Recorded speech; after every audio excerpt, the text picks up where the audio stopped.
Buenos días a todos, qué gusto verlos. Estamos aquí una vez más para nuestra acostumbrada cita con la historia, en donde vamos a conocer temas siempre interesantes a través de el privilegiado cerebro de nuestro queridísimo Carlos Guevara Mann.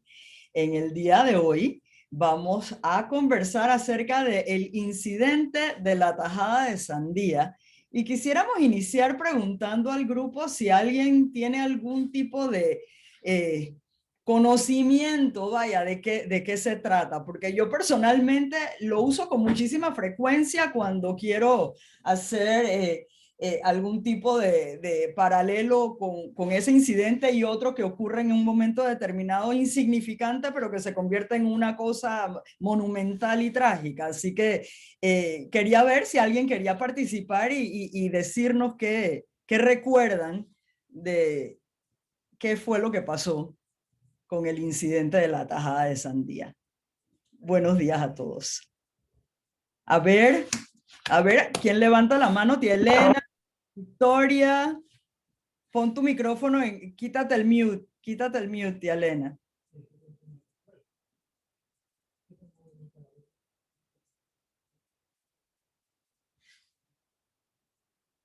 No te puedes quitar el mute. A ver, Tirsa, incidente de tajada de sandía. Aquí estoy como la maestra en el salón de clase diciéndole a la gente que a ver quién levanta la mano. Hola, hola, yo quiero oír esto y lo voy a tener que oír por el celular porque no sé qué me pasa en la computadora. No entro por la computadora, pero lo escucharé en el celular. ¿Y te acuerdas qué fue lo que pasó en el incidente de tajada de sandía? ¿Tú te acuerdas cuál es el cuento? ¿Y para qué tú crees que estoy en este Zoom? ¿No? Yo sé que Para que fue un gringo que nos hizo pagar una tajada de sandía antes de la independencia, etcétera, etcétera, se formó un pleque-pleque y hubo problemas con él.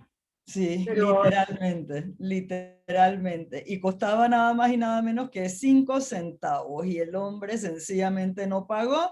Y el otro salió corriendo a exigir que le pagaran. Y de ahí en adelante, bueno, ya sabemos todo lo que pasó. Pero para mayores detalles, con ustedes, Carlos Guevara Mann. Carlos, cuéntanos, ¿qué fue lo que pasó?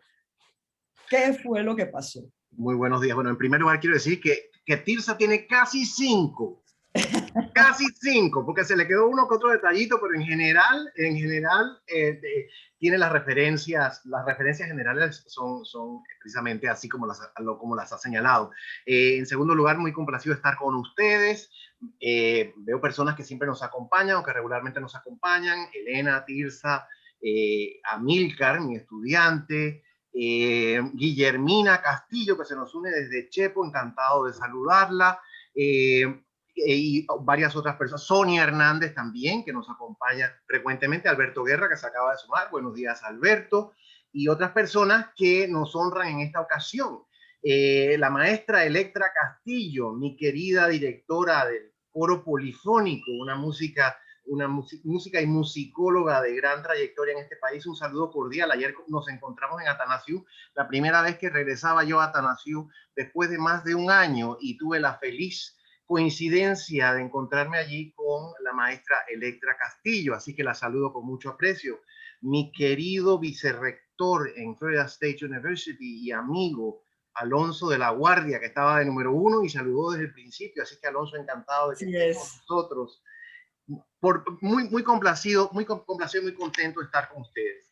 Y entremos enseguida en la materia, porque para eso es que se han sumado ustedes a esta reunión en la mañana de hoy. Como lo ha señalado Tirsa, básicamente lo que sucedió el 15 de abril, en esta fecha, el 15 de abril de 1856, hace 165 años en esta fecha, fue precisamente eso. A finales de la tarde, llegó un tren de Colón, venía con varios pasajeros que en su mayoría personas que hacían la ruta a través de Panamá para llegar a California, o a través de Panamá para regresar a la costa este de Estados Unidos.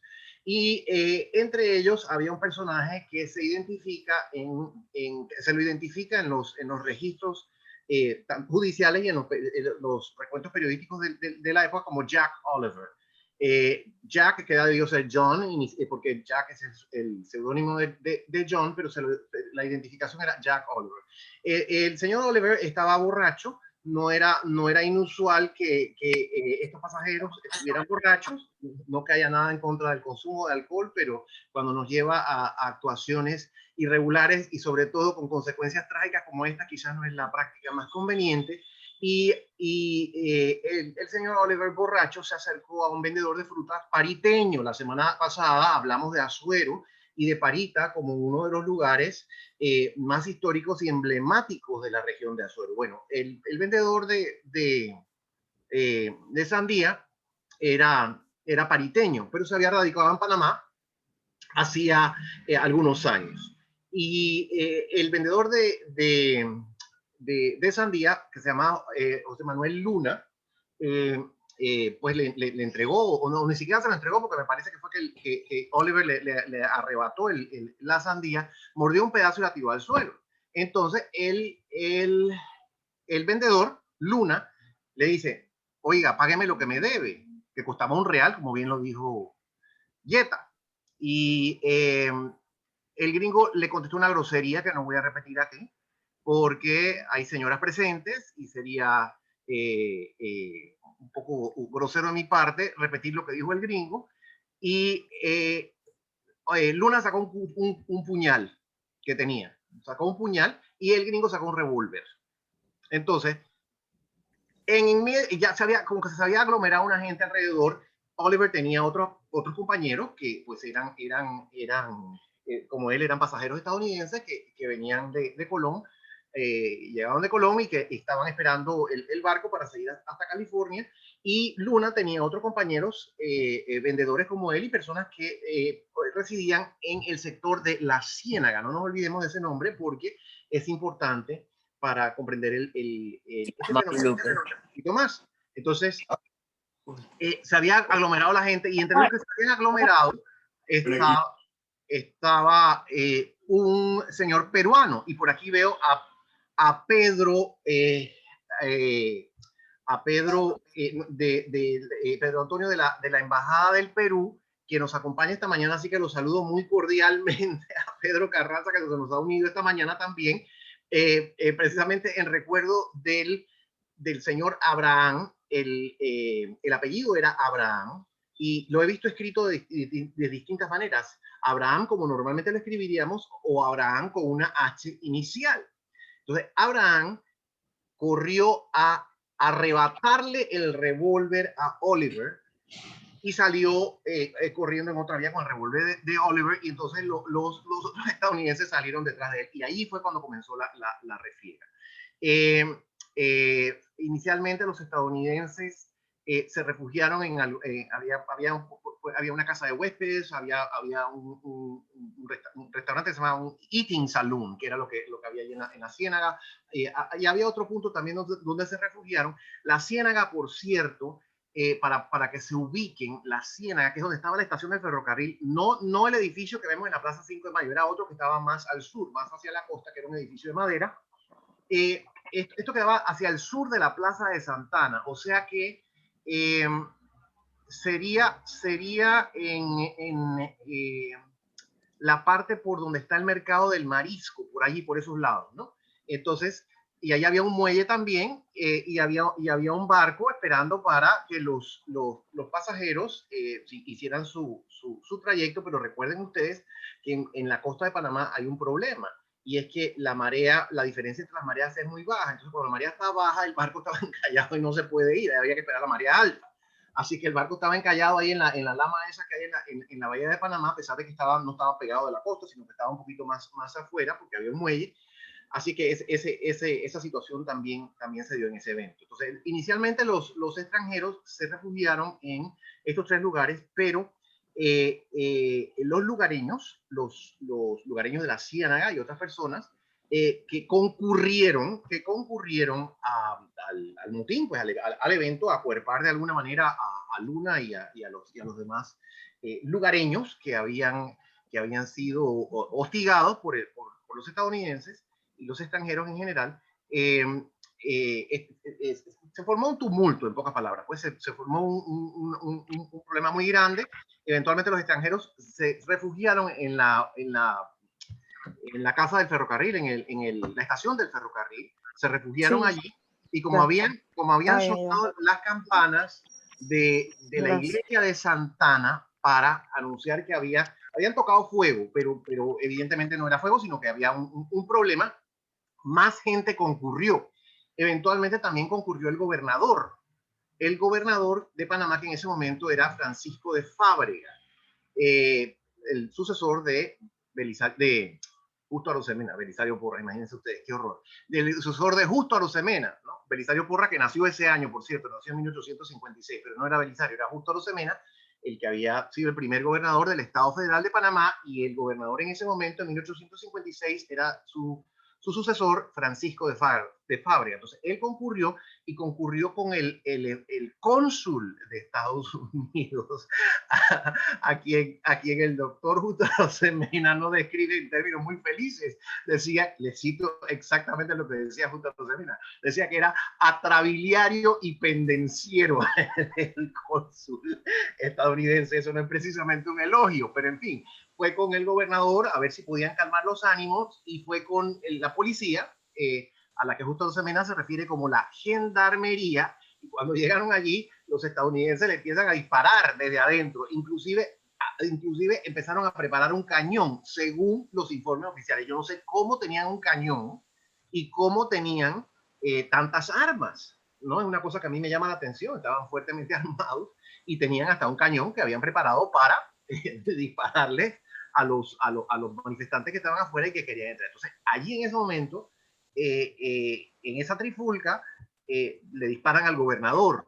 Por suerte, la bala le dio al sombrero, no le dio a él, le dio al sombrero, pero entonces el gobernador ahí dice, no, esto hay que pararlo, y ordena que entren, y cuando entran, no solamente entró la policía, sino que entró bueno, entraron los manifestantes, y no entraron precisamente en son de paz. Al final del día, más bien en la madrugada se contabilizaron unos 17 muertos. En la madrugada se contabilizaron unos 17 muertos, y en días siguientes hubo un par más, pero los informes oscilan entre 17 y 19 muertos. La cuenta de 17 incluye 15 extranjeros, entre ellos 14 estadounidenses y un francés, y 2 panameños. Esa fue la cuenta, una de las cuentas. Como dije, había otras que ponían la cifra de muertos en un número más alto, y también había, por supuesto que hubo numerosos heridos. Ese fue el saldo de esa jornada. Pero por supuesto el asunto no terminó allí, porque eran otros tiempos, eran tiempos de inclinaciones imperialistas, y Estados Unidos, primero que todo, mandó a un excónsul, el señor Corwin, a investigar lo que había pasado en Panamá. En segundo lugar, presentó una reclamación al gobierno de Colombia. Ambos gobiernos acordaron crear una comisión mixta. El gobierno de Colombia, que entonces era la República de la Nueva Granada, todavía no se llamaba Colombia, se nombró una comisión mixta, y ambas partes acordaron someterse al veredicto, y a fin de cuentas la comisión mixta falló a favor de Estados Unidos, y Colombia, o sea, la Nueva Granada, tuvo que pagar una indemnización de $412,000 y sencillo. No he calculado cuánto sería eso hoy, pero sería bastante más que $412,000 que le tocó pagar al gobierno de la Nueva Granada, o sea, el gobierno de Colombia, por una tajada de sandía que costó $1. Así que esos son poco más o menos los hechos, Dieta, que configuran el incidente de la tajada de sandía. Wow, Carlos. Hola, qué gusto verlos de nuevo. Pero increíble lo que puede escalar de una sencilla, digamos, mal día que estaba teniendo ese señor, probablemente. Y llevó a todo lo que lo que es esto, y creo que nos enseña a todos que todos los días debemos reflexionar un poquito antes de reaccionar, ¿no? Porque después que reaccionamos, la efervescencia puede llegar a límites increíbles.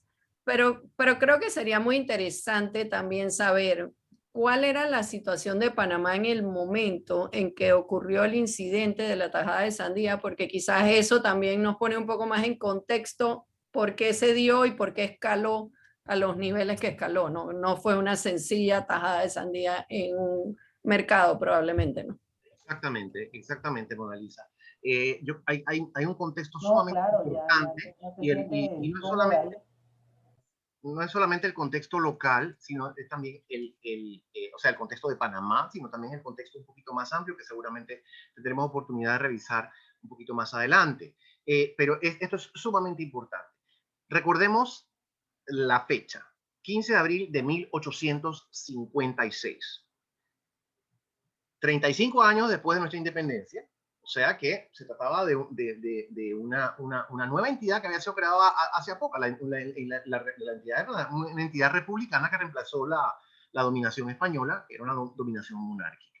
Y era una entidad republicana constituida como la República de la Nueva Granada, de la cual formaba parte Panamá. Panamá había ya tratado de separarse en 3 ocasiones.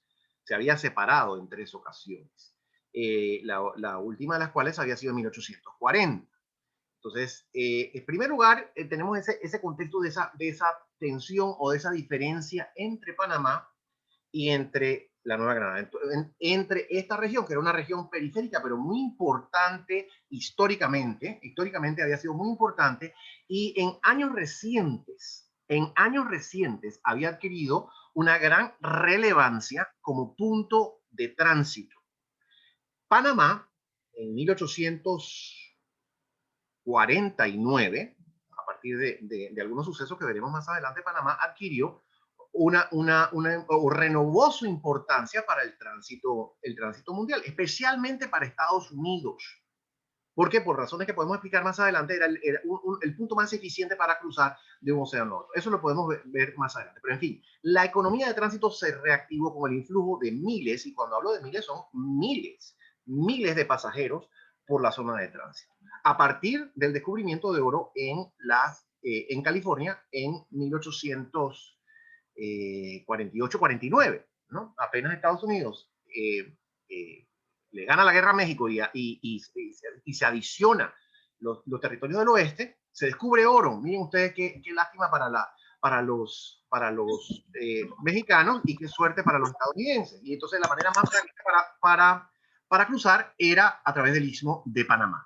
Así que la economía se reactiva. Entonces se preguntarán ustedes, bueno, ¿cómo se hacía? Bueno, inicialmente el tránsito se hacía de la misma manera que se había hecho desde la época de la dominación española.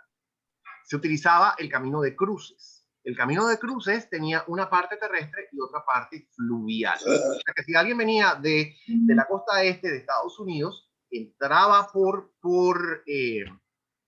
llegaba a Chagres, ahí donde está el fuente, a la desembocadura del río Chagres, donde está el fuerte San Lorenzo, y de ahí tenía que embarcarse, cambiar de embarcación, porque las embarcaciones de mayor calado no podían penetrar mucho el río Chagres. Era un río que no tenía un calado suficiente, evidentemente. Entonces, se utilizaban las llamadas bongas o chapas, que subían el río Chagres hasta el punto que se llamaba Cruces. La venta de cruces de la dominación española se llamó así. La venta de cruces estaba más o menos por donde está Gamboa, donde está el hotel de Gamboa, por ahí por esa parte, ahí estaba la venta de cruces. Y entonces ahí comenzaba un camino que se llamaba Camino de Herradura, pero que había sido muy descuidado, se había descuidado completamente, porque recordemos que la economía de Panamá había perdido su dinamismo desde mediados del siglo XVIII.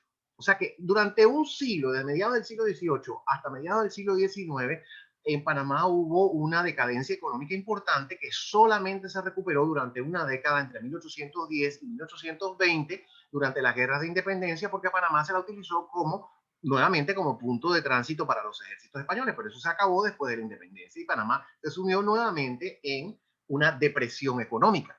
Esa depresión se supera gracias al traslado de los pasajeros, que inicialmente hacían la misma ruta de los españoles. Entonces, esa ruta, para su funcionamiento, dependía de panameños, de personas que estaban, o de ismeños, personas que estaban en la zona de tránsito. Ellos eran los boteros, ellos eran los que alquilaban las mulas que servían para hacer el trayecto.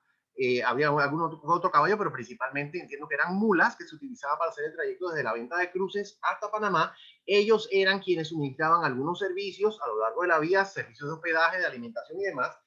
Nada de esto sería muy sofisticado. Es más, todos los indicios que tenemos era un circuito sumamente precario y caracterizado por la informalidad, la falta de higiene y demás. Pero en fin, lo que quiero destacar con todo esto es que la ruta esa estaba en manos de ismeños, de panameños. Pero ¿qué pasó en 1850? Muy poquito después. Una compañía estadounidense, un inversionista estadounidense radicados en Nueva York, se dan cuenta del potencial que hay y deciden construir el primer ferrocarril transoceánico, interoceánico, de un océano a otro. El primero que hubo en el mundo fue en Panamá. Y comienza la construcción por una compañía privada. El ferrocarril no fue construido por el gobierno de Estados Unidos, fue una compañía privada que construyó el ferrocarril de Panamá entre 1850 y 1855. Y fue un proceso muy arduo. Hay un libro interesantísimo, no sé si ya salió, pero el profesor irlandés que escribió esta historia del ferrocarril de Panamá desde la perspectiva de algunos irlandeses que participaron en su construcción, narra las vicisitudes de la construcción de este ferrocarril, que también ha sido narrada por otros autores, ciertamente. La particularidad de este es que lo hace desde la perspectiva de los irlandeses, que es una cosa que no teníamos mucha idea de que aquí había irlandeses, ya sea que vinieron directamente de Irlanda o que vinieron a través de Estados Unidos para participar en la construcción del canal. Una de las familias que ha permanecido en Panamá y que se originan de esa época, tienen raíces irlandesas, la familia Boyd, que tuvo a su cargo también la publicación del Panama Star, eventualmente la Estrella de Panamá, periódico más viejo que hay en Panamá, el más antiguo de Panamá y uno de los más antiguos del continente. Entonces lo interesante, como dije, del libro es que narra la construcción de la perspectiva de algunos irlandeses, que fue una de las nacionalidades que participó en la construcción del ferrocarril. Pero la principal de las nacionalidades o de las etnias o de los grupos étnicos y culturales que participó esto fue el grupo antillano y sobre todo inmigrantes procedentes de Jamaica. Entonces aquí se adiciona otro elemento. Hay un grupo de inversionistas estadounidenses que dependen de una fuerza laboral y que en su mayoría es extranjera para construir una ruta de tránsito o para modernizar la ruta de tránsito en un tercer país, en un tercer lugar. O sea, aquí hay muchos elementos importantes que confluyen a configurar este contexto. La construcción se prolongó a lo largo de 5 años y, como dije, fue una construcción muy ardua, con mucha mortandad, muchas dificultades. Fue una obra que requirió mucho trabajo, mucho esfuerzo humano, porque la tecnología no estaba tan avanzada en ese momento como para depender mayormente de eso. Había una dependencia muy grande de la mano de obra, como dije, mano de obra importada, y al final de la construcción hubo dos consecuencias, entre otras, dos consecuencias importantes. Primero que todo, la ruta de tránsito pasó de estar controlada por panameños a estar controlada por extranjeros. Ya el que venía por el Atlántico y llegaba, que ni siquiera era Chagres, sino era Colón, ¿verdad? Colón, que una ciudad creada por el ferrocarril, que hasta le pusieron ellos su propio nombre, Aspinwall, en honor de uno de los fundadores de la compañía. Y el gobierno colombiano insistió, y los panameños también insistían, que ese lugar se llamaba Colón, que no se llamaba Aspinwall, y eso fue otro de los conflictos que se suscitaron a raíz de esta construcción del ferrocarril. Entonces, llegaban los pasajeros, llegaban en barco, desembarcaban en Colón, y en Colón se subían al tren y llegaban a Panamá, y en Panamá se subían al barco y seguían adelante. Entonces, no había oportunidades para los nativos, si queremos llamarlos así, o para los lugareños o para los locales, la gente que había vivido en la zona de tránsito, cuyas familias habían estado allí durante generaciones y que dependían de ese tránsito, por precario que fuese, pero dependían de ese tránsito para ganarse la vida. Un trabajo muy interesante que trata este asunto es el trabajo de la doctora Lazo, Marisa Lazo, que se llama Erased, un libro muy recomendado cuyo tema principal es la desaparición de las poblaciones de esta zona de tránsito a partir de su expulsión por Estados Unidos años más tarde, ¿no? Durante la etapa estadounidense de la construcción del canal. Pero Marisa, en su libro, habla acerca de estos episodios, estos eventos que les estoy narrando. Entonces, ese es uno de los aspectos más importantes o relevantes del contexto.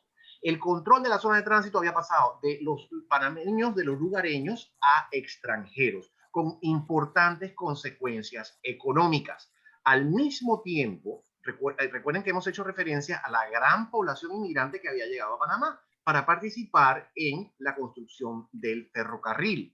Entre ellos se sospecha que el señor Abraham, peruano, que figura en el incidente, pudo haber sido uno de ellos, pudo haber sido uno de los extranjeros que vinieron a Panamá, ya fuese a trabajar en el ferrocarril o para ganarse la vida en alguna de las actividades económicas que surgieron alrededor de la construcción del ferrocarril. Y también había un grupo muy importante, como lo señalé antes, de antillanos que trabajaban en el ferrocarril. Y esa población, al igual que sucedería más tarde, en 1914, esa población quedó desempleada cuando se terminó el ferrocarril y quedó viviendo en Panamá. Entonces, así surgieron los barrios periféricos de la ciudad, que es otra parte del contexto. Recordemos que la ciudad de Panamá había sido trasladada al sitio de Ancón en 1673 y era una ciudad amurallada. Todavía en 1856 existía el muro, estaba bastante derruido, pero todavía existía el muro que rodeaba la ciudad de Panamá, al sector que hoy conocemos como San Felipe.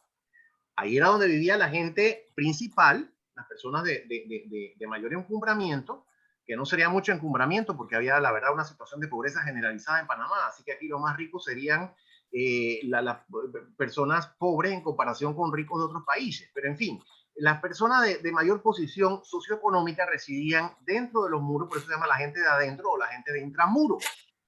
Todavía, a mediados del siglo XIX, esa era la situación, aunque como dije, el muro ya estaba bastante derruido, pero había una separación no solo física, sino imaginaria, entre ese grupo y los que estaban afuera del muro. Entonces, inicialmente, en la época de los españoles, los que estaban afuera del muro eran los trabajadores manuales, eran sirvientes libres, eran artesanos, que estaban radicados en el sector que se conoce como Santa Ana, que todavía hoy se llama el Corregimiento de Santa Ana, en torno a la ermita de Santa Ana, que después fue parroquia, y ese era el extramuros o el arrabal.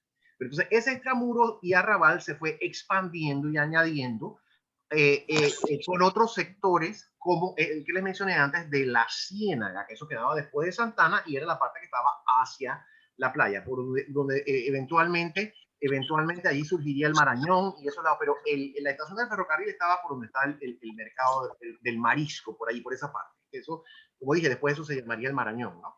Entonces, eso se llamaba la Ciénaga en ese momento y allí había mucha gente de los sectores populares, panameños de los sectores populares que habían sido desplazados en sus actividades económicas tradicionales, al mismo tiempo que había muchos extranjeros que habían perdido sus medios de vida.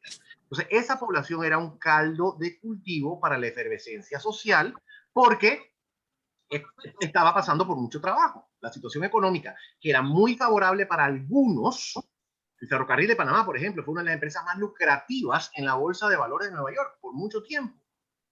Entonces, había ventajas para algunos y para los panameños que estaban bien conectados con ese sector. Pero para la mayoría que antes se había ganado la vida de otra forma, no había ventajas. No había ventajas y, como dije, era un caldo de cultivo. Entonces, hay unas situaciones importantes e interesantes sociales, una situación social importante y muy interesante que se da en torno al incidente de la tajada de Sandía. Otra parte del contexto es la parte política, que es sumamente relevante también. Y en este caso, la doctora Lazo, en su libro y en otras publicaciones, también se refiere de manera muy interesante a este contexto político. ¿Cuál era el contexto político de ese momento? En 1855, gracias sobre todo a las acciones del doctor Justo Arosemena, Panamá consigue que el Congreso de Colombia apruebe un acto constitucional que crea el Estado Federal de Panamá. Es el primer Estado federal que hay en Colombia. Otros estados después seguirían los pasos de Panamá y eventualmente Colombia sería una república federal durante 30 años, hasta 1885. La primera parte de, en ese momento, la Nueva Granada, que se constituye como Estado federal, es Panamá, gracias a los esfuerzos del doctor Justo Arosemena. Y este es un ensayo político de gran importancia que se viene a añadir a otros eventos sumamente importantes que se dan a mediados de siglo. En primer lugar, la abolición de la esclavitud. Y lo menciono no porque sea algo que fue algo que ocurrió primero, sino porque para mí es quizás el evento político más importante de mediados de siglo. En 1851 se aprobó una ley en el Congreso colombiano para abolir la esclavitud. En los debates tendientes a la aprobación de esa ley, porque hubo debates y había gente que todavía estaba de acuerdo con la esclavitud, por cierto, en ese momento, en los debates para aprobar la ley de abolición de esclavitud, la ley de manumisión, en esos debates participaron, entre otros, los panameños Justo Arosemena, que era congresista, Tomás Herrera, que era congresista, y José de Valdía, que era congresista. Entonces, se logra la abolición de la esclavitud a partir de 1852.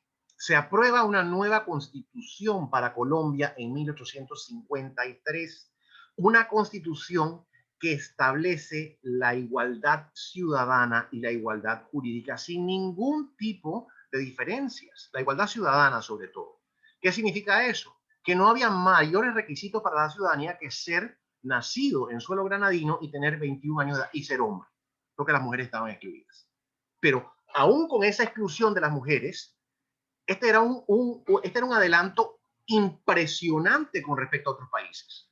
Es uno de los ejemplos más avanzados que hay. Esto es algo sumamente sorprendente, porque en otros países esto no existía. Pensemos en Estados Unidos, acerca de lo cual podemos hablar en algún momento próximamente, sobre todo a partir de alguna otra pregunta que pueda haber.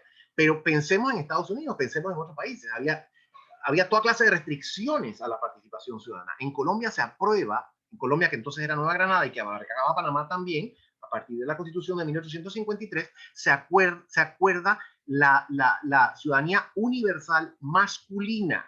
¿Y esto qué significaba? Esto tenía un impacto social muy importante. Esto significaba que personas pertenecientes a otros estratos sociales, a estratos sociales más bajos, a las denominadas castas, porque se utilizaba todavía la denominación desde los tiempos de los españoles. Para los grupos raciales mixtos y para las capas sociales inferiores existía la denominación de castas, que se usaba en Panamá hasta mediados del siglo XIX.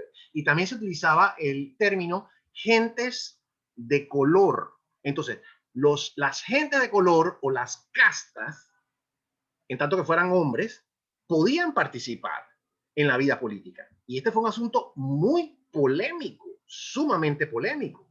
Aquí quiero referirme a la obra de nuestra recordada y querida y respetada pariente Mona Lisa, Lady Mallet, que tiene un libro sumamente interesante sobre la vida en Panamá en el siglo XIX. No es una obra histórica, es una obra más bien anecdótica, pero una de las impresiones que transmite la lectura del libro es que había un sentimiento, o sea, se perdió la deferencia, era lo que se quejaban las clases superiores. Ese respeto por las clases superiores que venía de la época de los españoles, esa deferencia se perdió en aras de la igualdad. Entonces decía Lady Mallet en su libro, al que antes era sirviente, ahora se trataba de igual a igual con el que antes había sido su amo. Y esto para algunos grupos sociales era problemático y era difícil de aceptar. Entonces, este es parte del contexto también.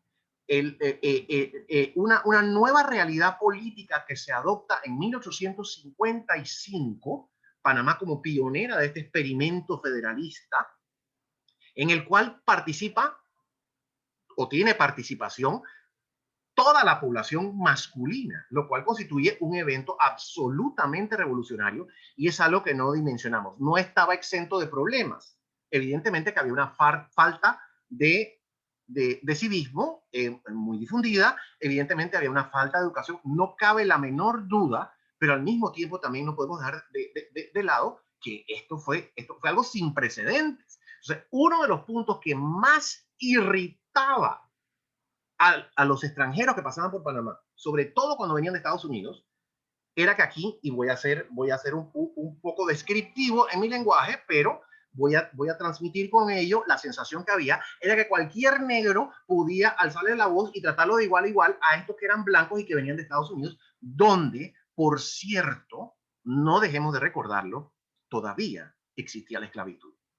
Así que ese es un poco el contexto, Mona Lisa. No quisiera extenderme demasiado más porque sé que hay otras preguntas, pero sí quisiera, lo que quisiera transmitir con esto es que el contexto es bien complejo. El acto en sí fue un motín que puede haber pasado aquí, como puede haber pasado en el Líbano, como puede haber pasado en Sudáfrica, como puede haber pasado en Indonesia, en cualquier parte del mundo donde hay motines todo el tiempo. Y como pasa todos los días en la actualidad, pasa todos los días en cualquier ámbito, y la verdad es que entender todo lo que vivíamos en ese momento es interesantísimo para comprender entonces el desenlace real de este incidente. Y allí quisiera que nos hablaras un poquitito de cómo nos afecta al final este incidente de tajada de sandía de este norteamericano con un vendedor de frutas normal en Panamá, que por no pagar 5 centavos se formó este desbarajuste internacional. Este altercado, exactamente, este altercado. Bueno, había... Alonso tiene la mano levantada, nada más por si acaso. Bueno, entonces démosle la palabra a Alonso, pues. Por favor. Muchas gracias por la cortesía. Saludos, Carlos. Excelente la charla. La estamos disfrutando muchísimo. Mira, hemos visto en gran detalle la trama. Hemos visto también el contexto en el cual se dieron esos hechos, ¿no? Me llama la atención que se trató más de una pelea entre un vendedor de sandía y un cliente. Obviamente, donde vemos una reacción general de la población que estaba in situ ante esta situación, eso invita a pensar de que hubo una actitud detrás de esa reacción, porque tú pasas por la calle de un vendedor de sandía peleando con un cliente y lo último que te ocurre es meterte en la pelea, ¿no? Pero aquí no hubo eso. Aquí, obviamente, que el incidente dio pie a una, digamos así, manifestación ya a nivel grupal, a nivel de la población. Entonces, la pregunta que te quería hacer es la siguiente, tomando en consideración de que ya estamos hablando del momento en que Panamá ya era un estado federado, ¿qué significado consideras tú que tuvo este incidente en cuanto a la reafirmación del estatus de los ismeños como una entidad independiente en alguna medida de Colombia? Excelente reflexión y excelente pregunta. En primer lugar, yo quisiera reafirmar lo que ha dicho Alonso. Es exactamente la opinión que tiene nada menos que el doctor Justo Arosemena. Aquí tengo el tercer volumen de la compilación que dirigió el doctor Alfredo Castillero Calvo cuando estábamos en la comisión del bicentenario del doctor Justo Arosemena. Y aquí hay un ensayo sumamente interesante del doctor Arosemena que es el ensayo sobre la cuestión americana. Cuando este incidente se suscitó, Justo Arosemena enseguida se dio cuenta de que tenía una trascendencia, pero la trascendencia no era la que algunos le han querido dar. Justo Arosemena parte por decir un poco más o menos lo que ha dicho Alonso. Esto no fue un evento organizado. Aquí no hubo una programación para llevar a cabo esta acción. Este fue un asunto absolutamente espontáneo. Dice Justo Arosemena en su ensayo sobre la cuestión americana. Sin embargo, tiene una significación y una relevancia muy importante. Ahora, tampoco es la que algunos le han querido dar. Tampoco es la que algunos grupos, sobre todo izquierdistas, le han querido dar. Esto fue un altercado, un motín y un altercado que se produjo a partir de las tensiones sociales que existían. Entonces, en ese sentido, yo creo que aquí hay una lección bien importante. Y es una lección que, como ha dicho Yeta, se repite en muchos ámbitos, y una lección que hemos tenido nosotros en nuestra historia no solamente una vez, porque ya antes del 15 de abril hubo otro enfrentamiento entre lugareños y extranjeros en 1850. El doctor Alfredo Castilleros Calvo habla acerca de este incidente. En 1850 también no tuvo tantas consecuencias como el incidente de la tajada de sandía, pero sí fue también un altercado entre panameños y extranjeros, que tiene como caldo de cultivo estas frustraciones. Entonces, algunos sectores izquierdistas han querido apropiarse y recuperar este evento como uno de los indicios y uno de los pasos hacia el afianzamiento de nuestra soberanía y hacia la consolidación de la identidad panameña y demás. En realidad es difícil estirar el evento hasta ese punto, ¿no? Para que sirva como algo así. Pero lo que sí tiene de importante y de relevante es que pone de manifiesto las tensiones que pueden suscitarse a partir de situaciones que son injustas. Había una situación en Panamá que era una situación de injusticia social. Y además de eso, había una presencia extranjera que era una presencia avasalladora, que era una presencia que había deprivado de alguna forma u otra a los lugareños de sus medios de vida, y que era una presencia que tenía pretensiones hegemónicas e imperialistas. Y esto es muy importante. Yo creo que había una pregunta acerca del contexto regional, pero ya que Alonso ha traído a colación... Perdón, ¿alguien quería decir algo? ¿No? Ya que Alonso ha hecho esta pregunta, yo creo que vale la pena que tengamos en cuenta que el asunto era todavía más complicado. ¿Por qué? Porque había un contexto regional de competencia hegemónica. ¿Qué significa eso? Significa que había pretensiones estadounidenses, y no solo estadounidenses, también había pretensiones británicas. La más importante en ese momento eran hay una estática. Les pido por favor nuevamente que mantengan sus micrófonos en silencio. Me cuesta encontrarlos porque tengo a Carlos como speaker, entonces tengo que scroll around para ver quién lo tiene abierto. Así que todo el mundo trate de mantener sus micrófonos en silencio, por favor. Gracias. Muchas gracias, Yeta. Muchas gracias. Entonces, ya en 1850 los británicos estaban, no digamos en decadencia, pero sí como un poquito en retroceso. Sin embargo, tenían intereses todavía sobre la costa atlántica de Centroamérica. Había una supuesta entidad que se llamaba el reino Misquito, o en algunas ocasiones el reino de la Mosquitia, se ponía con O, pero no tiene que ver con mosquitos, sino que tiene que ver con la tribu Misquito, que es una tribu de indígenas que todavía existe en Centroamérica, sobre todo en Nicaragua, pero también tiene ramificaciones en otras partes. Y yo les cuento algo, que es algo que nunca lo exploramos. Esas pretensiones británicas llegaban hasta Bocas del Toro. Porque no nos olvidemos, cuando estudiamos geografía, yo no sé si se acuerdan ustedes, pero yo me acuerdo que hay aquí algo que se llama el Golfo de los Mosquitos en el norte de Veragua. Bueno, ese Golfo de los Mosquitos no es porque está infestado de mosquitos, sino por alusión a la tribu de los Misquitos, que es una etnia indígena y tenía pretensiones territoriales sobre toda esta costa. Y quienes estaban detrás de los Misquitos, quienes protegían, quienes habían establecido un protectorado sobre la tribu de los Misquitos, el Reino Unido, Inglaterra, desde el siglo XVIII, con la idea de que su presencia con esta alianza que tenían con los Misquitos, ellos podían desarrollar una ruta transísmica, porque la ruta transísmica, como saben ustedes, estaba en la mira de los europeos desde que los españoles llegaron a América en el siglo XVI. Eso por un lado. Por otro lado, ya Estados Unidos había adquirido mayor preponderancia, mayor valimiento, mayor poderío. No perdamos de vista que entre 1846 y 1848 Estados Unidos libró una guerra contra México y como consecuencia de esa guerra que fue ganada por los estadounidenses, Estados Unidos expandió su territorio de una forma muy impresionante y muy admirable.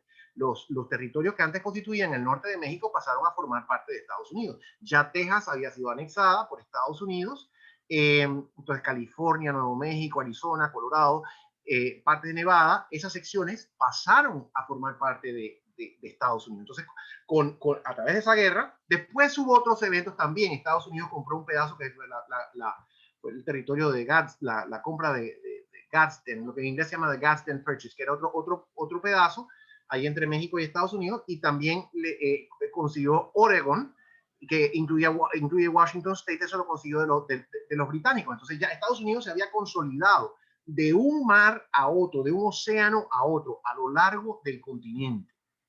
Pero no se habían quedado allí. Había ambiciones o intereses de expansión territorial hacia el sur. Tenía Estados Unidos los ojos puestos sobre Cuba, que en ese momento todavía era una posesión española. Tenía los ojos puestos sobre Nicaragua.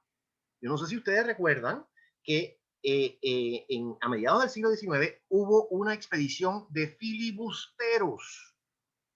Filibusteros eran personas privadas, individuos, hombres que se formaban en un ejército ad hoc y que se iban a otro lugar a pelear. Pues entonces estos filibusteros, liderados por un individuo que se llama William Walker, se fueron a Nicaragua. Y en Nicaragua intentaron cogerse el gobierno. Es más, en algún momento Walker se proclamó presidente de Nicaragua.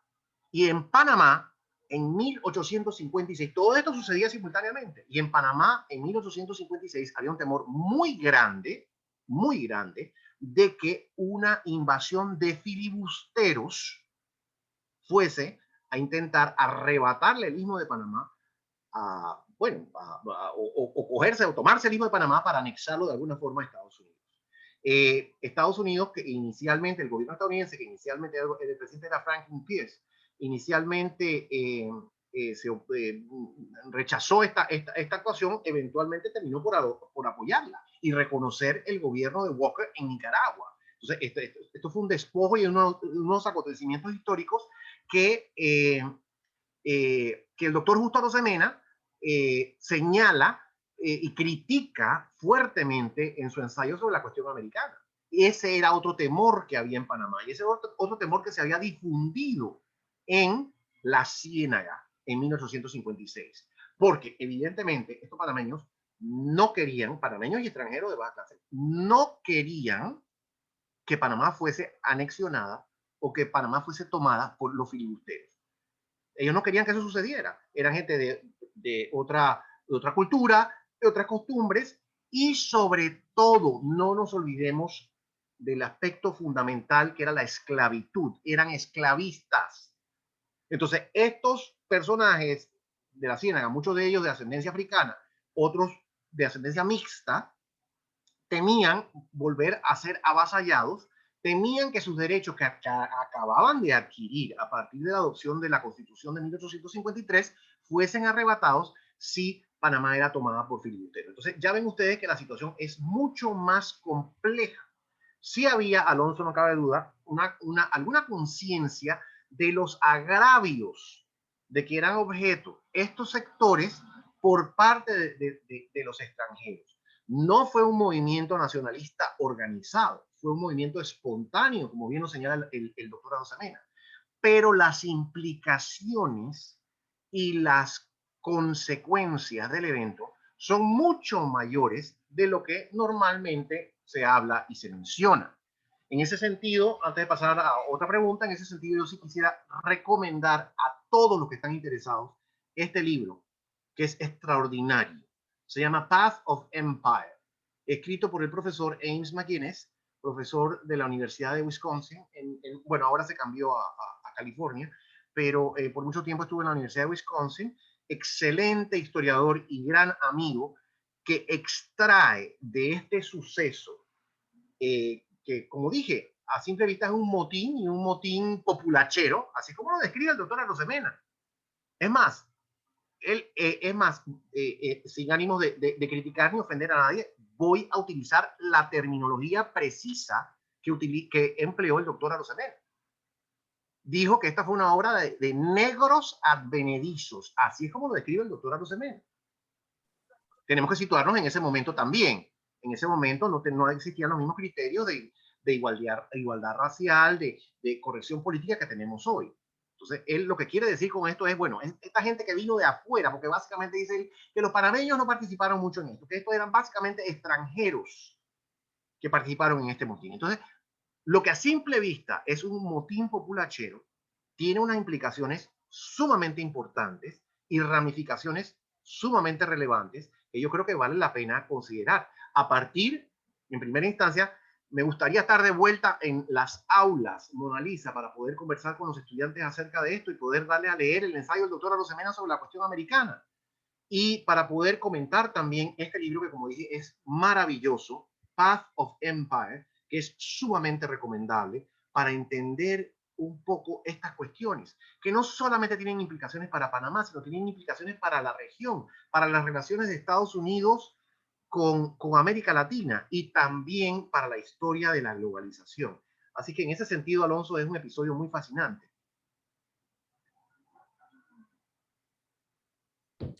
No, definitivamente. Ahora, yo estoy un poco...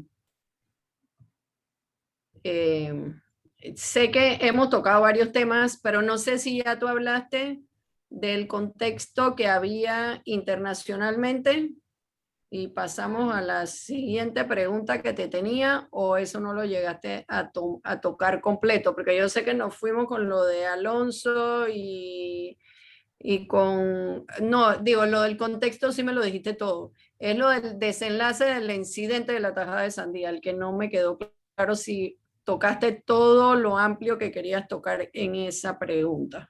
Exacto, exacto. Yo creo que básicamente la parte de los filibusteros es muy importante, así que yo quisiera destacar eso. Y como dije, llegó un barco a Panamá y había un par de filibusteros. Entre uno de los que murió había uno que venía en ese barco que era filibustero. Así que ese era un peligro indudable. Y esa es parte del contexto. ¿Cuál es el desenlace?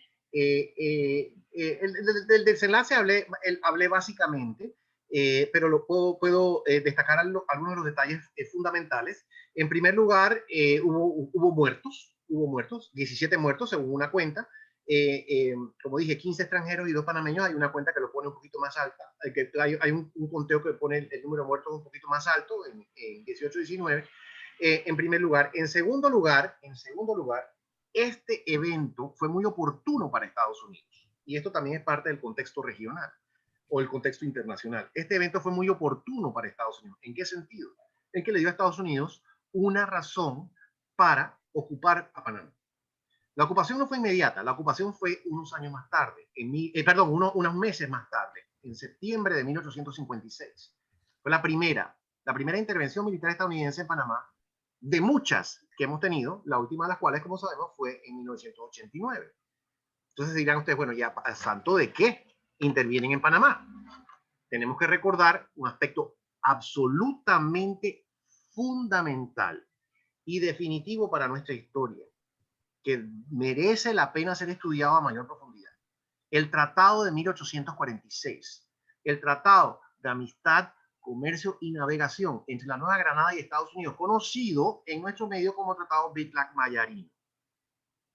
En inglés se llama Treaty of Peace, Amity, Commerce and Navigation, de 1846. Ese fue un tratado, fue una renovación del tratado que había firmado Estados Unidos y Colombia, habían firmado Estados Unidos y Colombia a inicios de la República. Y era un tratado, en su formato inicial, era un tratado común y corriente. Seguía el mismo esquema que Estados Unidos utilizó para todos sus tratados comerciales con otros países, porque fue una característica importante de la diplomacia estadounidense desde la fundación de Estados Unidos firmar este tipo de tratados para promover el comercio. Pero ¿qué pasó en 1846? Se le ocurrió al señor Bidlack, el señor Bidlack era el encargado de negocios. Y yo no sé, la verdad es que yo no sé si se le ocurrió a él o fue una solicitud del señor Mayarino, que era el secretario de Relaciones Exteriores de Colombia, de la Nueva Granada. No sé de quién fue la iniciativa, yo quisiera descubrir de quién fue. No sé si el señor Bidlack tenía el suficiente discernimiento para pensar en eso, o si fue Mayarino el que le pidió que metieran el artículo 35. ¿Y qué decía el artículo 35? Decía que la Nueva Granada concedía a Estados Unidos el paso franco y libre de impedimentos para sus personas, mercancías y correos por el Istmo de Panamá. Aparentemente eso era importante en ese momento. En estos momentos no hay impedimento de ningún tipo, pero aparentemente en ese momento eso sí era importante. Y que a cambio de esa concesión, y aquí viene lo importante y fundamental que ha sido un aspecto básico en nuestra historia, desde ese momento, en los 175 años transcurridos que cumplimos este año de la firma de ese tratado. A cambio de eso, Estados Unidos se comprometía a garantizarle a Colombia su soberanía sobre el Istmo de Panamá. Y esto Estados Unidos rápidamente interpretó para permitir que el tránsito nunca fuese interrumpido por la zona de tránsito. Y Estados Unidos interpretó eso desde 1856, o sea, 10 años más tarde, desde ese momento lo interpretó como que esa garantía de neutralidad le daba a Estados Unidos la facultad de desembarcar sus tropas en Panamá. Y a partir de ese tratado, que fue un tratado colombiano, los colombianos lo que firmaron eso. Porque cuando dicen, después nos dicen, nos acusan o nos han acusado de que somos entreguistas y que nos entregamos a Estados Unidos. Lo que nos entregaron a Estados Unidos fueron los colombianos en 1846. Y ya una vez que nos habían entregado, ¿cómo nos íbamos a salir de eso? Nos íbamos a enfrentar con armas a los estadounidenses, con un ejército de los estadounidenses. No se podía. Ya los colombianos nos habían metido en eso. ¿Para qué? Esta es la parte fascinante. El cálculo colombiano o granadino en ese momento fue, bueno, los británicos, y hablé de los británicos que estaban muy activos en la costa de la Mosquitia o de la costa de los Misquitos, para impedir que el Reino Unido se tomara o estableciera una presencia en el Istmo de Panamá, Colombia o Nueva Granada firmó este tratado con Estados Unidos. Es un ejemplo clásico de lo que en relaciones internacionales se llama el equilibrio de poder.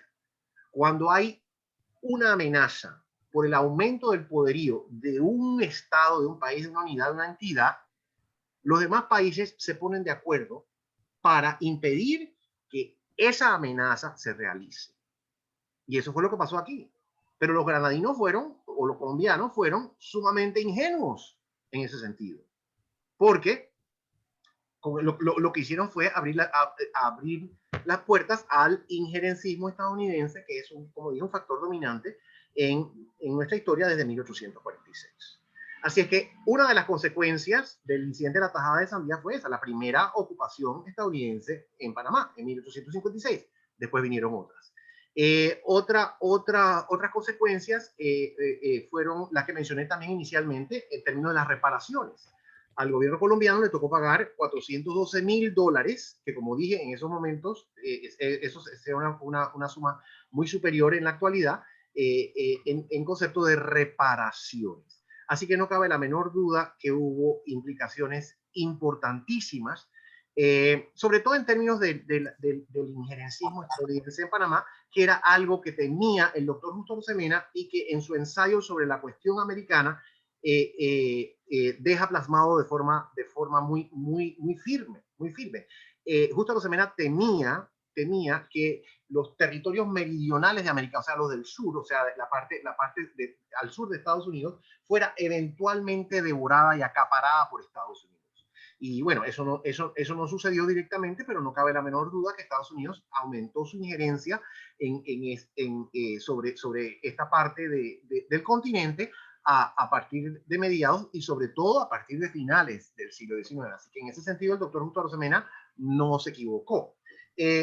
Mona Lisa, hay aquí una preguntita de Feliu que dice que pregunta Sí. sobre Rand Ronalds. No sé Sí, si te la iba a leer. sigue, por favor, sí. Aquí dice, tengo entendido que el Texas Ranger Rand Ronalds, que lo contrató la compañía del ferrocarril para pacificar la ruta de tránsito por el río Chagres, participó de algún modo en los eventos del incidente de la tajada de Sandía, pero no me sé los detalles. Si eso es cierto, ¿sabemos qué fue lo que él hizo durante el evento por alguna referencia histórica? Muchas gracias, Diego, por tu sintonía y por tu comentario. Yo no tengo los detalles precisos en este momento. Te remito a la lectura de Ames McGuinness, que como dije tiene un excelente estudio sobre eso. Yo creo que Ronalds no participó directamente en ese evento. Tengo la sensación de que no fue así. Él estuvo, como bien lo dices, vigente un poquito antes, pero ese también es un evento que contribuye, su presencia es un evento que contribuye a caldear los ánimos y aumentar el resentimiento. La compañía del ferrocarril, para mantener algún orden y evitar la delincuencia y la criminalidad y demás, contrató a este señor, que precisamente se llamaba Rand Ronalds. Y esa contratación y esa supuesta autoridad que Ronalds porque dirigía un cuerpo de policía, pero no un cuerpo de vigilantes en realidad, porque era una policía privada, era un cuerpo de vigilantes. Y ese cuerpo que se constituyó en una especie de autoridad en la zona de tránsito, fue sumamente criticado por las autoridades, tanto panameñas como colombianas. Justo Arosemena hace unos señalamientos muy fuertes en contra de eso. Es decir, ¿cómo así que van a crear un cuerpo privado de vigilantes que no solamente se encarga de arrestar, entre comillas, a los presuntos delincuentes, sino que los juzga y los ejecuta? Porque todo eso tenía lugar en Panamá en este momento. Entonces, Arosemena el doctor Arosemena expresa una gran indignación alrededor de esta participación de este cuerpo de vigilantes en una policía privada. Sin embargo, a la distancia, una reflexión que nos suscita es que evidentemente había un desorden muy grande en la zona de tránsito y que las autoridades locales y colombianas no tenían la capacidad de mantener el orden.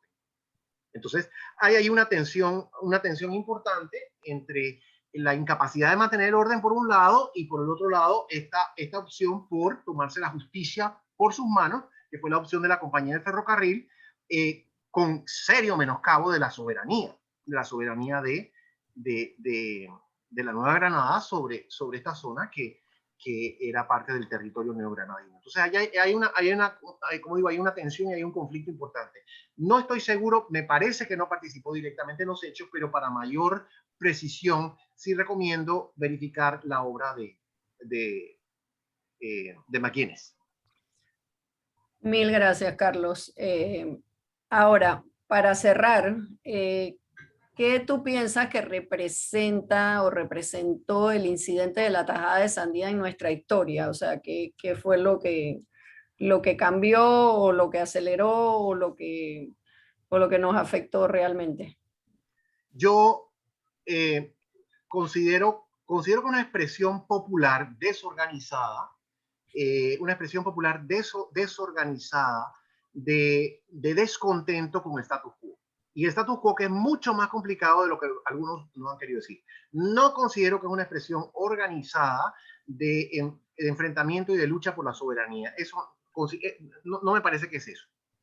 Pero sí me parece que es una expresión violenta y dramática acerca de un descontento con una situación social injusta, una falta de equidad muy importante, y al mismo tiempo con con un creciente imperialismo estadounidense que intentaba imponerse en Panamá. Entonces es una forma de resistencia, que tiene aspectos muy violentos, como en efecto lo fue el incidente de la tajada de Sandía.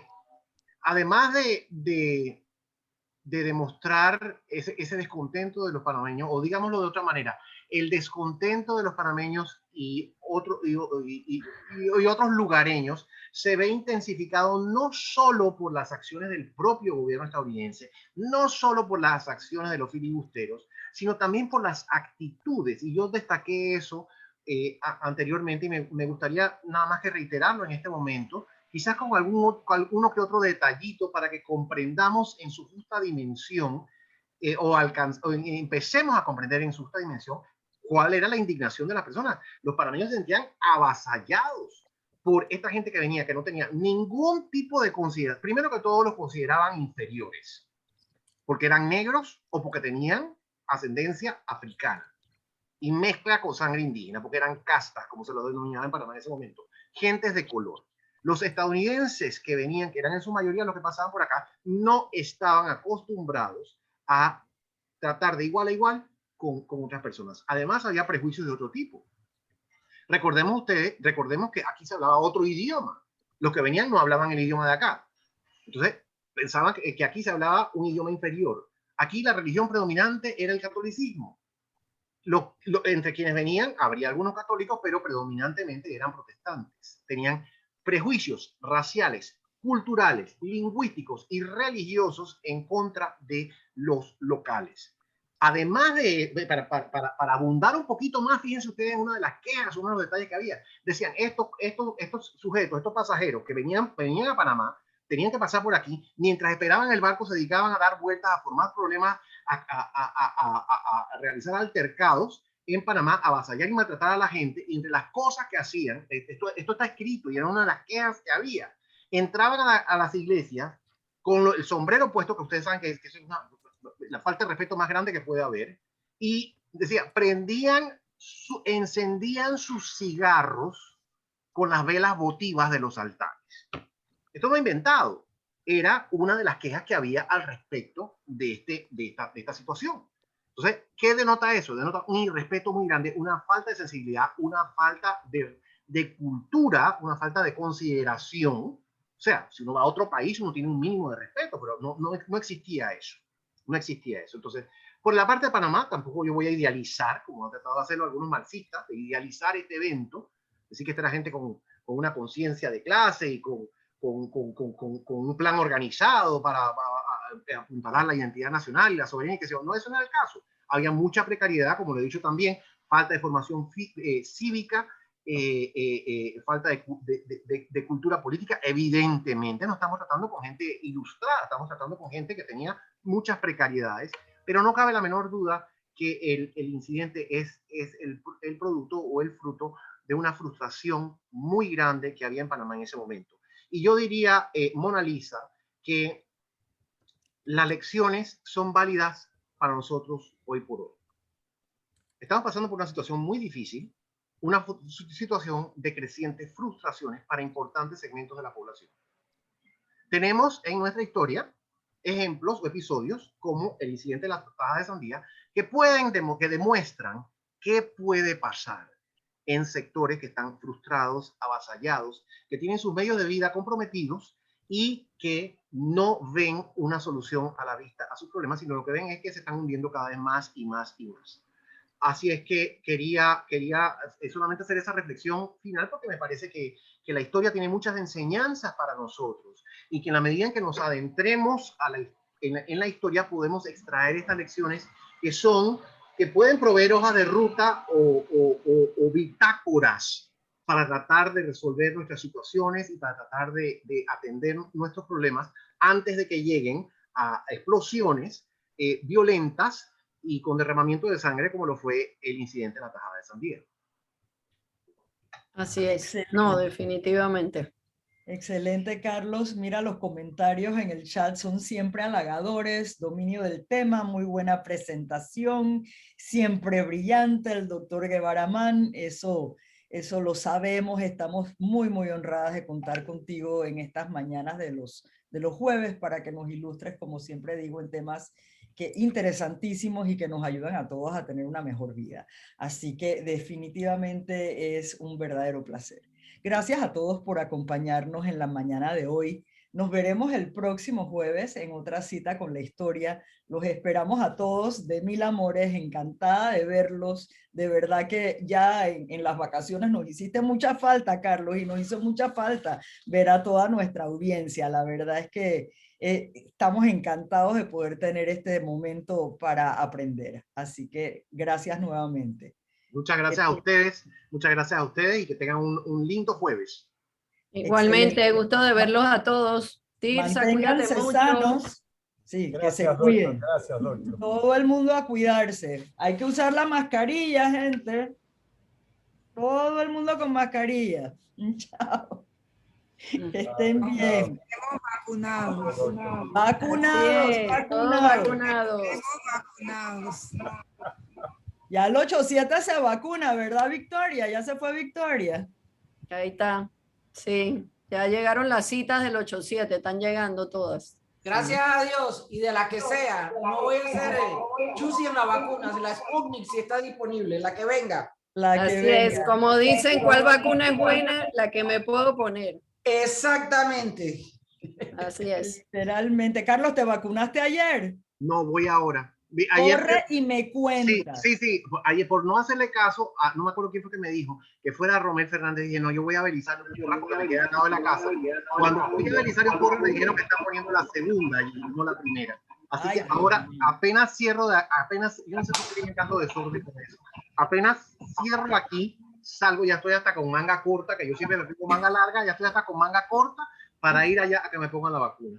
Vaya, a vacunarnos todos y a mantenernos sanos. Por favor, distanciamiento social, lavado de manos y mascarilla. Mascarilla. Que tengan un buen día. Un besito. Chao, gracias. Chao. Muchas gracias. Hasta luego. Chao. Bye.